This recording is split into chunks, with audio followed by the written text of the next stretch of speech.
Miss, leave me alone. You're scaring me. The guy started running, looking back at me nervously, and crashed into a lamppost. This is fate. I don't know where you came from, but now you're my crush. I almost caught up with him, but the fool ran away again. Although he could barely stand up after hitting the lamppost. Stop right there! I invented you! You have to listen to me! I managed to catch up with the guy and I squeezed him tightly in my arms. You're mine now. Let's kiss. No! Hi, my name is Cassandra, and this is the story of how my imaginary boyfriend appeared in reality. Except he wasn't thrilled about it. I bet every one of you has an image of a perfect boyfriend. Better than all those stupid classmates or your guy friends who act like children. But my imaginary crush is out of this world. Let me tell you about it. I've never had much luck with real guys. At first, I was a typical nerd and no one liked me. It wasn't until I was 16 that I realized I couldn't go on like this. I changed my appearance, I started wearing makeup, I even pulled some tricks to get the guy's attention. Except I didn't have any girlfriends back then, and no one could warn me that I didn't look very good. Good thing I found out for myself when I went to PE class in my new look. I wore my older sister's top. I stuffed cotton balls beneath it to make myself look even prettier. I even did my makeup for PE class. Ugh, idiot.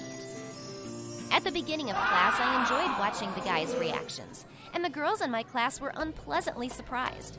I mean, they were ready to tear me apart with envy. But they didn't have to do anything because I screwed everything up myself. My foundation was dripping with sweat, my hair was all messed up, and the cotton balls fell out when I jumped for the ball. The boys laughed so hard, they even woke up the gym teacher. He stopped the lesson, but he couldn't get the kids to calm down. They were hysterical. And I ran home in tears. Now I'm a real loser. And it's all because of the guys. Oh, I hate them. They're all jerks. My high school life turned into a nightmare. Guys were always giving me advice on what else to put under my shirt to look like a girl. And the girls made fun of me even more, finding me all kinds of freaks on dating sites and sending them a link to my social media accounts.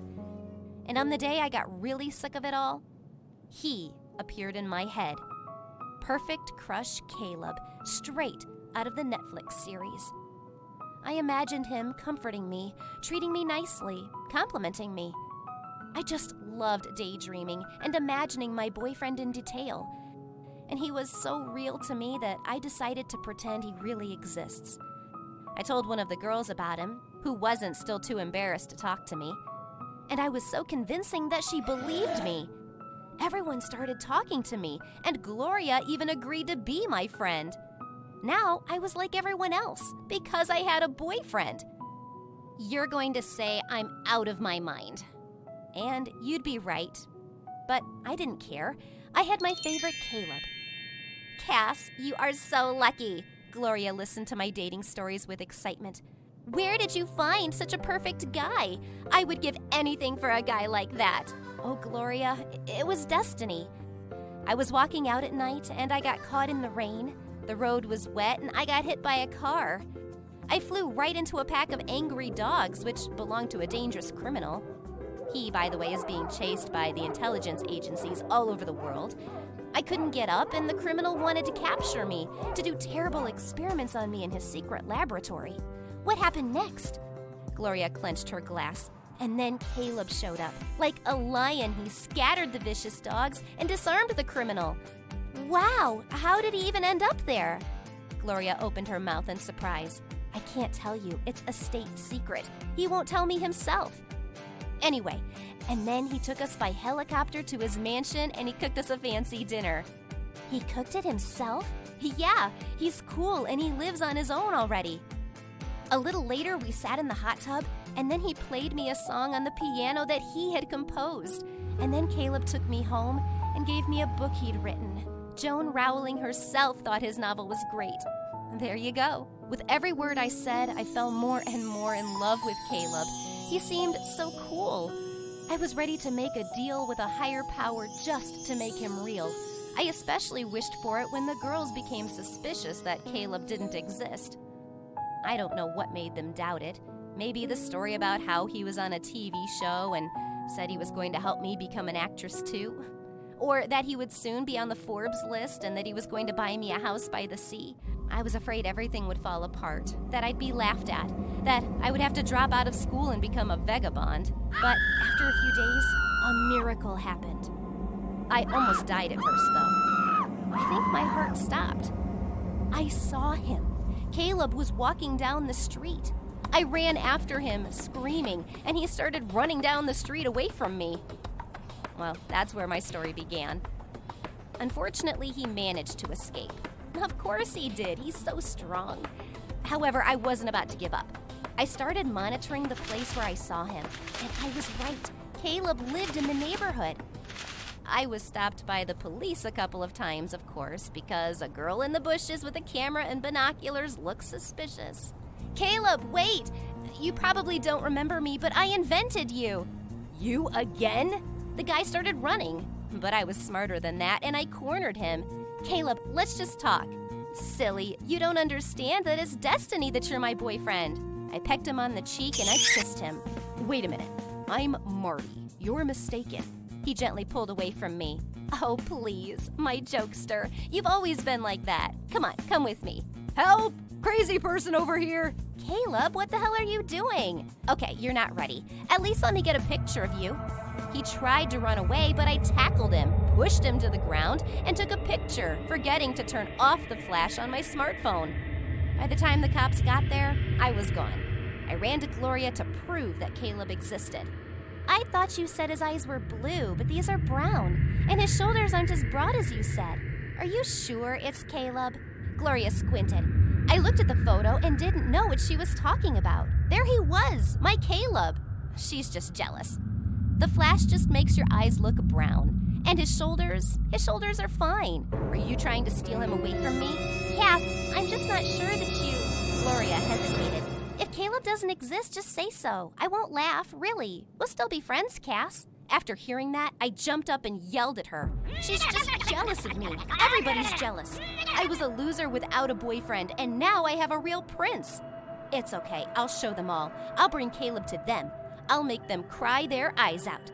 I spent a long time planning and following the movements of my prince.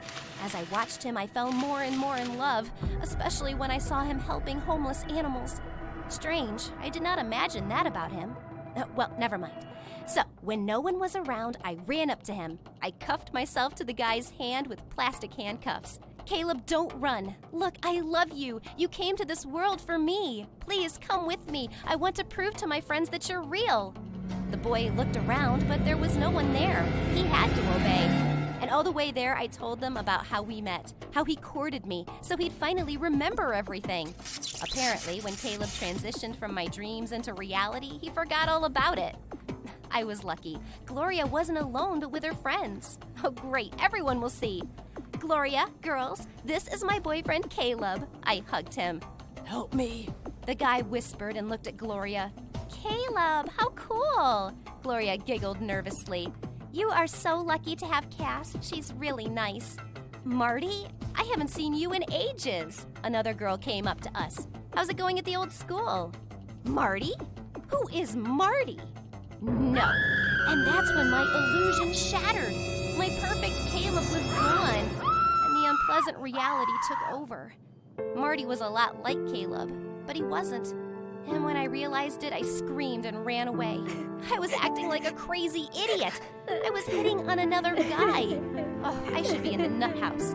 I locked myself in my room and didn't answer anybody. Gloria texted me every hour for days on end. She called, but I didn't answer. After telling my mom I was sick, I didn't even go to school. I'm not going back. I will move to a desert island. I'm going to live there, take my volleyball with me, and call him Caleb. A few days later, I heard a knock on the door. I wasn't going to answer it, but Mom let the guests in. Gloria came in first, followed by... Marty? You need to talk. I'll wait in the kitchen. Gloria smiled and left. I'm sorry, I fidgeted. I'm crazy. Marty came closer and took my hand. The guy admitted that at first he wanted to forget about me forever, thinking I was the crazy girl in town. But Gloria talked to him. She told him about what I'd been through in high school and that only an imaginary boyfriend, Caleb, was able to get me back to normal. Truth is, I was so delusional that I fell in love with him. And then I saw Caleb in Marty. They didn't treat you right. Marty put his arm around my shoulders. And they shouldn't have done that. You're very sweet. Me? Sweet? Wait, you're my imagination again, aren't you? No, I'm real. Marty smiled. Gloria and I will be there for you, and I won't let you get hurt. I've been bullied at school myself. You? You're so cool, I blushed. I was a loser for a long time, and then I realized that nothing was going to change until I changed myself. Marty, despite all my actions, offered to be my friend. He and Gloria talked me into going back to school. Marty walked me to and from school, and he took care of a couple of my bullies. And suddenly everything changed. I wasn't afraid to go to school anymore. I was more confident. I had a makeover, and I wasn't embarrassed about my body. And I even noticed how guys started to look at me with interest. But I only needed the one. Marty and I started going out after school, hanging out together, and in a month, he told me that he was in love with me. And that's when I got my first real kiss with a guy, with my boyfriend. And it wasn't an imaginary prince who helped me, but my real friends did. Don't escape from your problems into a world of dreams. If you want to change your life, you have to start with yourself first, and then you will succeed. Have you ever had an imaginary friend? Write your stories in the comments, like the video, and share it with your friends.